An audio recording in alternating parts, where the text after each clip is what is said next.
Abi bisa Abi. Inilah detik-detik saat belasan mahasiswa Universitas Muhammadiyah Kaltim atau UMKT di Samarinda dievakuasi dari dalam lift Sabtu siang. Evakuasi diberikan setelah para mahasiswa terjebak di dalam selama 40 menit. Ini menyebabkan sejumlah mahasiswa mengalami sesak napas. Mahasiswa UMKT menyebut jumlah yang terjebak dalam lift 13 orang dan mereka berasal dari Fakultas Keperawatan. Itu bermula saat lift yang mereka naiki tiba-tiba macet di antara lantai 6 dan 7.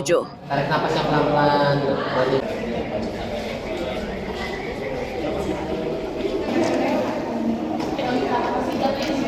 Terjadi di lantai 7 tadi Pak. 7 itu sudah naik. Keterangan korban ini 7 pas sudah sampai atas dia turun tak. Turun Mati? Nggak mati, nyangkut Pak. Nyangkut di lantai? Lantai antara 6 sama 7 jadi Standar. Ada berapa orang dalam lift? 13 orang. Sempat berapa lama di situ? ya. Sempat berapa lama dalam lift?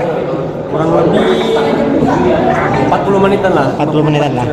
Ada yang sampai sesak napas ya? Ya, ini Pak baru mengalami kepanikan. Kepanikan ya? 40 menit ya terlihat? Ya.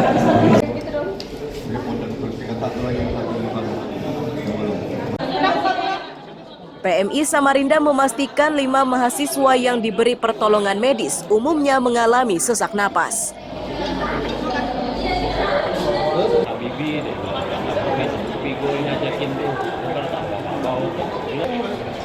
Jadi kami dapat informasi dari teman-teman Puskom Damkar bahwa ada kejadian mahasiswa terjebak di dalam lift dan memerlukan unit ambulan karena ada yang mengalami asma. Asma ya? Ya. Jadi begitu kami sampai di sini, ternyata yang terjebak itu sudah keluar semua dan ada sekitar 5 orang yang memang masih kondisinya shock dan sempat kami tangani dengan pemberian oksigen. Rata-rata keluhannya apa ini? Sesak napas rata-rata. Rata-rata sesak napasnya. Ini semuanya mahasiswa atau bagaimana? Mahasiswa kayaknya. Mahasiswa ya?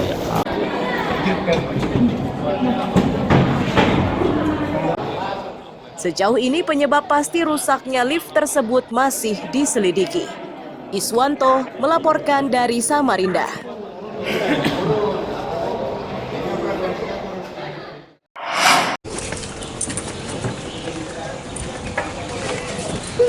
Ridwan dan Jamal ditangkap polisi Polda Kaltim akibat menimbun BBM jenis Pertalite. Bersamanya disita 700 liter BBM jenis Pertalite yang disimpan ke dalam belasan jerigen.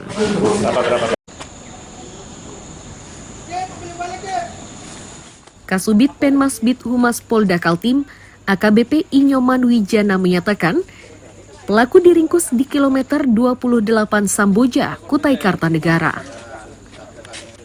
Inyoman Wijana pun memastikan keduanya tidak memiliki hubungan satu dengan lainnya. Mereka menimbun BBM untuk dijual kembali.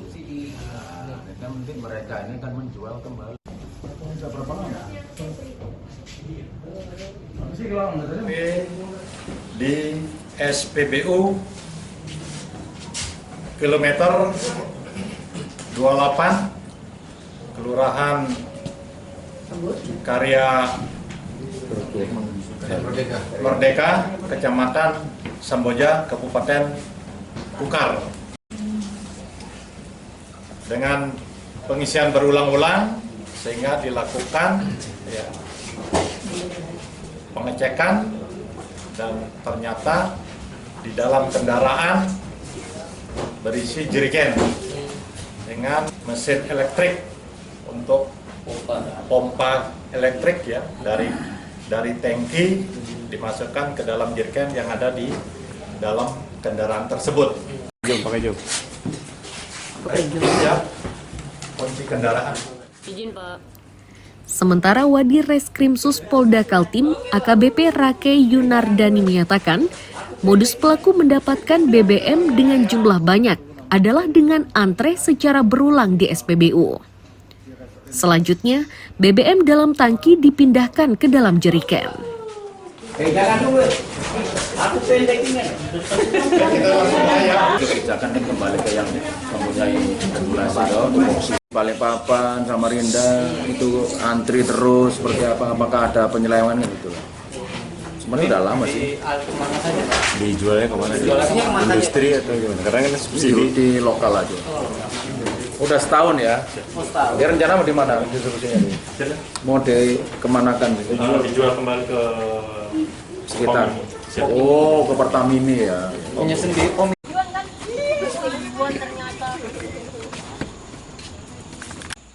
Kedua tersangka kini terancam hukuman 6 tahun penjara dan denda paling banyak 60 miliar rupiah. Riani Mantini melaporkan dari Balikpapan. lewatin aja.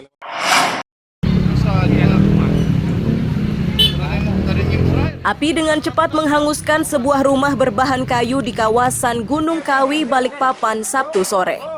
Petugas dan relawan pemadam yang menuju ke lokasi terhambat oleh jalan mendaki dan cukup tinggi.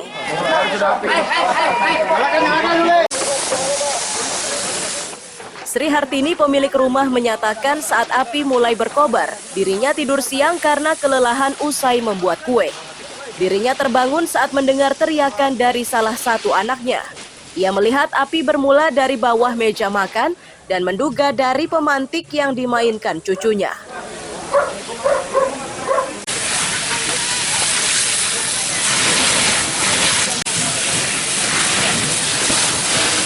Satu malam enggak tidur, bikin kue kan, enggak pernah saya tidur siang. Saya itu tidur siang tadi.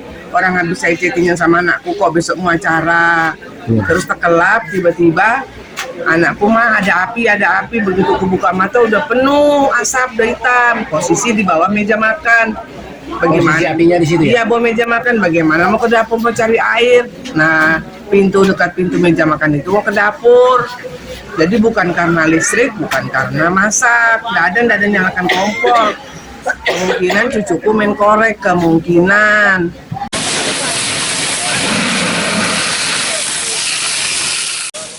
Tidak ada yang tersisa dari musibah ini kecuali surat-surat berharga. Sementara seluruh penghuninya berhasil keluar dengan selamat.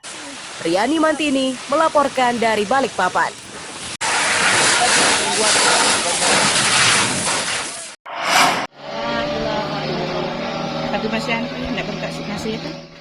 Setelah memastikan bahwa jasad yang ditemukan mengapung di perairan dekat Pulau Tias, Kabupaten Bulungan, Kalimantan Utara adalah Jaya, tim SAR menyerahkannya kepada keluarga Minggu siang. Selanjutnya jasad tersebut dibawa ke Tanjung Selor untuk dimakamkan. Kasih Ops Kantor Pencarian dan Pertolongan Tarakan menyatakan jasad pria itu ditemukan 20 mil dari titik tenggelam. Penemuan ini pun mengakhiri operasi pencarian yang digelar 2 hari.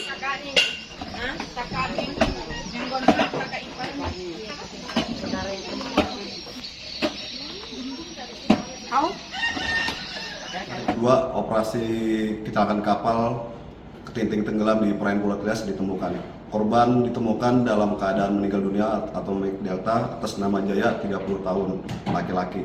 Korban ditemukan sejauh radius 20 nautical mile dari LKP dan korban langsung dievakuasi ke keluarga korban di Tanjung Selor.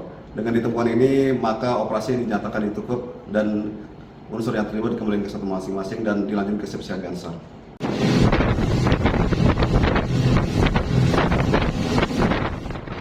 Kecelakaan laut ini terjadi Sabtu siang.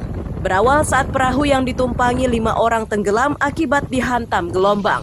2 dari 5 penumpang berhasil selamat, sedangkan 3 lainnya tenggelam dan ditemukan sudah tidak bernyawa. 2 korban yang ditemukan di hari pertama pencarian adalah Yana 6 tahun dan Nur 8 tahun. Amir Hamzah dan tim liputan melaporkan dari Tarakan, Kalimantan Utara.